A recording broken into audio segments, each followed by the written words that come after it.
So let us write what we have just discussed. What is a lease? A lease is defined as a contract or part of a contract that conveys the right to control the use of an identified asset for a period of time in exchange for consideration.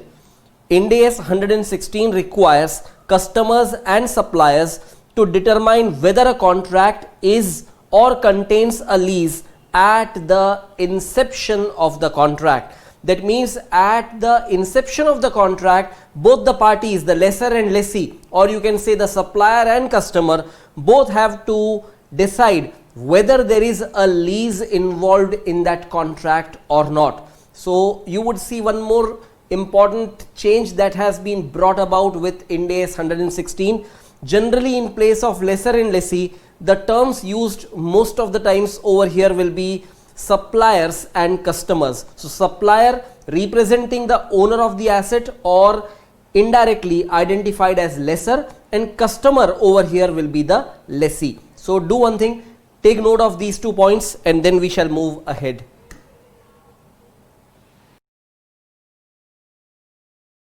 So friends, if you would want to crack the definition of lease, you should know each of the points in detail. First thing, there has to be conveying right to control the use of an identified asset. So if there is an identified asset, there is a lease. If there is no identified asset, there is no lease, because there has to be an identified asset. So let us first discuss what is this identified asset.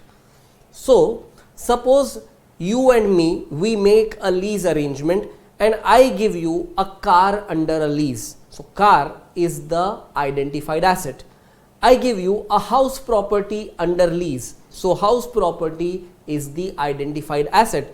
I give you laptop under lease. So the laptop is the identified asset.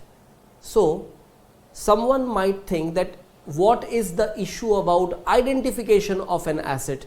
But friends, you need to be careful with respect to what is an identified asset, because as per Ind AS 116, the identified asset could either be explicitly covered under the agreement or could be an implicit asset which will be made available to the lessee at the commencement of the lease. Now you need to understand very well, how do you differentiate explicitly covered under the contract and implicitly covered under the contract. Explicitly covered under the contract, what does that mean? Suppose I have taken a building under a lease. Now that building happens to be a commercial building. Now that building will be exactly that same building which is mentioned in the contract. So with respect to buildings, there cannot be an implicit inclusion. There has to be an explicit mention of which building you are talking about. However, suppose I have a different kind of arrangement with you. Suppose you want a laptop on a lease and I have varieties of laptops that I can provide to you. Now you have entered into a contract with me of taking one of the models of laptops which are mentioned under the contract. Any model I provide to you under lease, it is okay with you. That means if few models have been mentioned and one of the model I provide to you, so the asset that I provide to you still will be an identified asset because it is implied that it is covered under the contract. So friends, what happens? There can be a lot of examples in respect of this. For example, suppose there is a transport company having a fleet of trucks, and now one particular type of truck, say Tata made 407. So it's a simple small truck and it is available with that transport company. It has a fleet of trucks. It can provide any of those trucks. Which truck it will provide, that has not been mentioned explicitly in the contract, but one of those trucks will be provided, that has been mentioned. In that case, we can say the contract implicitly covers the asset, and therefore the asset will still be an identified asset. There is one more thing in this regard. Sometimes I am a person who is designing the asset as per the need of the customer. So you are a customer, you approach me, you want a particular type of machinery which I have to design for you. That means I have to make the machine as per your customized requirement. So this customization is made for you. Now this machine what I am designing for you may not have any other use for me, and there may not be any other party which can be taking that asset under lease from me.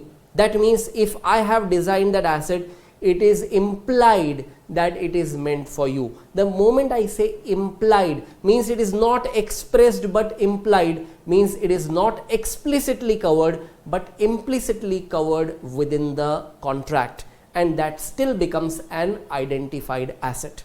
So friends, this explicit inclusion and implicit inclusion both can make the asset as identified asset. So let us do one thing, let us systematically write down this point, and we will then go into some case study based questions which can give much more clarity about what is an identified asset. So friends, don't forget, our objective is to crack the definition of the lease, and right now we are just talking about one aspect of the definition. We are trying to identify whether there is an identified asset or not. So let us write up what we have just discussed. Identified asset: an arrangement contains a lease only if there is an identified asset. So existence of an identified asset, as I have told you earlier, is one of the preconditions for a lease to exist. So under Ind AS 116, an identified asset can be explicitly specified in a contract or implicitly specified at the time that the asset is made available for use by the customer. Now please do one thing, write up these points first, and then we shall learn how to apply this concept in case study based questions ahead.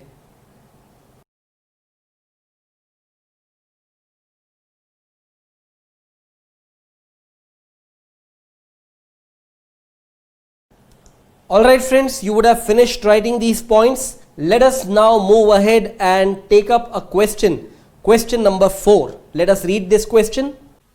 Customer XYZ enters into a 10-year contract with supplier ABC for the use of rolling stock specifically designed for customer XYZ. So first of all, important thing is this rolling stock is specifically designed for customer XYZ. The rolling stock is designed to transport materials used in customer XYZ's production process and is not suitable for use by other customers. Another important thing, it is not suitable for use by other customers.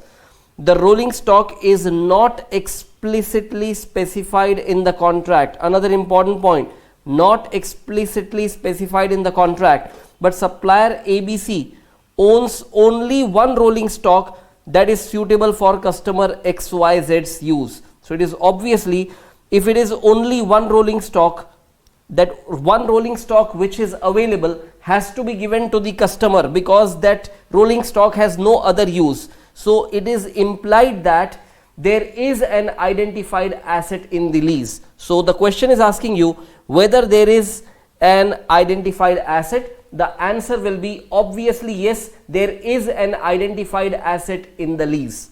So let us see how to write up the answer for the same. In the solution, you would first write up a line stating that yes, the said rolling stock is an identified asset, though the rolling stock is not explicitly specified in the contract, for example by a serial number. So I have explained you earlier, friends, while giving you examples of explicitly included in the contract and not explicitly included in the contract, or implicitly included in the contract. How do we differentiate? So if you recall that example of taking a property on lease, it will specify exactly the same property. Here it is no such serial number has been written in the contract, but it is implied that to fulfill the obligation in the contract, this rolling stock has to be given to the customer. Therefore, further written, it is implicitly specified because supplier ABC must use it to fulfill the contract. So I am giving you time, quickly take note of this line.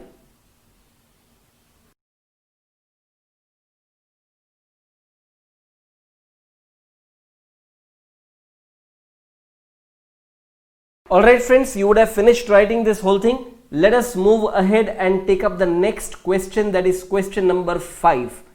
Let us read what is given over here. Customer XYZ enters into a 10-year contract with supplier ABC for the use of a car. The specification of the car is specified in the contract, that is brand, type, color, options, etc.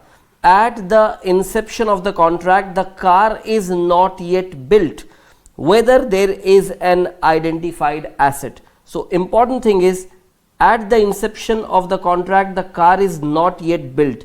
Now because there is no asset existing at the inception, we cannot call this as explicitly specified in the contract.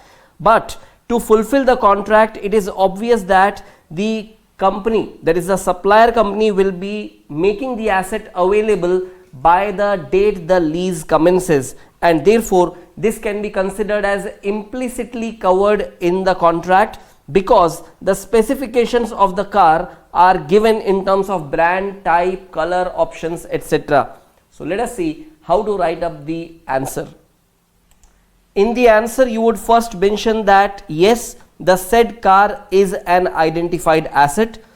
Though the car cannot be identified at the inception of the contract, it is implicitly specified at the time the same will be made available to customer XYZ. So friends, write up this and then we proceed ahead.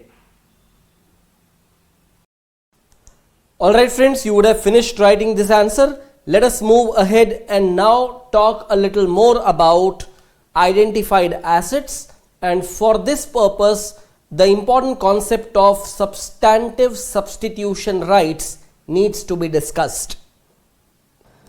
Friends, I told you that if you want to establish command over the definition of the lease, you should crack each of the components of that definition very well. So if there is no identified asset, there is no lease. If there is no lease, there is no question of applying Ind AS 116.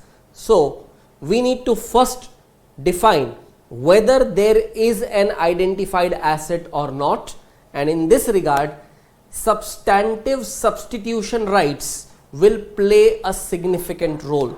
So what are these substantive substitution rights? Let me explain in detail with help of certain examples. Please pay attention to each of these examples that I am discussing with you. First thing, I want a truck. I approach a transport company and ask them to provide a truck on a lease for 3 years. The transport company that becomes a lessor in this contract, they explicitly provide one particular truck with the identified RTO registration number, that particular truck would stay with me for 3 years, and the asset is now explicitly included in the lease contract. So there is an identified asset. No questions, no doubts, matter over. Another example, I approach the transport company, ask them which truck you can provide me under a lease. They have mentioned now a model number, that we will provide you Tata 407 as a truck under lease. Now they have 20 such trucks, they are very clear that this model they would provide. Which particular truck they would provide, that is not mentioned in the contract. Now this could be an implicit inclusion. That means this truck is implicitly included in the contract, and the truck is still an identified asset, because identified asset could either be explicitly specified or implicitly specified. So it is still an identified asset, no questions asked, full stop, matter over. Now in this second example, if I extend one condition, that the supplier or the lessor has placed one condition in the lease contract, that it has to provide me one of those 20 trucks, and at their will, that means at the will of the supplier or lessor, they can substitute that truck with another truck without my consent at any point. So they agree that we will provide you one of these trucks for sure for 3 years, but we will decide which truck at which point of time will be given to you. That means at any day the supplier can approach me and supplier will change the asset. Supplier will give me other truck. The supplier would tell me, boss, you use this truck for the coming few days, and your existing truck you please give it back. That means frequently this thing can happen. Without my consent they have a right. In such case, we say that the supplier has substantive substitution rights at the inception of the lease. If the supplier has substantive substitution rights at the inception of the lease, then as per Ind AS 116, we cannot say that there is an identified asset. If there is no identified asset involved in the contract, there is no need to apply Ind AS 116, because then the contract is not a lease. If the contract is not a lease, there is no need to apply Ind AS 116. So the point is very clear. For an asset to be an identified asset, the supplier should not have substantive substitution rights. Friends, now this point again there needs a lot of clarification and some examples additionally to be discussed in the form of case study based questions, and once we are done with this whole discussion, then you will get complete clarity about it. So let us write up the note about substantive substitution rights that we have just discussed. If at inception of the contract a supplier has the substantive right to substitute the asset throughout the period of use, the conclusion as to whether there is an identified asset cannot be attained. So even if an asset is specified, a customer does not have the right to use an identified asset. So in this point, what is worth understanding is the fact that this has to be looked into at the inception of the contract, correct? You don't have to look into this condition that arises after the inception of the contract. It is at the inception of the contract that this condition should exist. As a result, what we can conclude further is by writing a note that an entity's evaluation of whether a supplier's substitution right is substantive is based on facts and circumstances at inception of the contract. So friends, do one thing, write up this quickly and then we shall move ahead. Alright friends, you would have finished writing this whole thing. Let us write some more connecting points in this regard.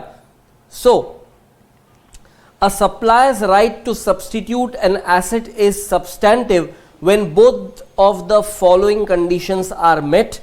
The supplier has the practical ability to substitute alternative assets throughout the period of use, and second, the supplier would benefit economically from the exercise of its right to substitute the asset.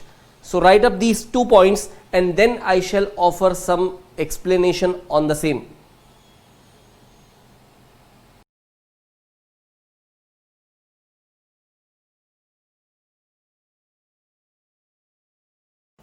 Alright, you would have finished writing these points, but let me explain this a little bit.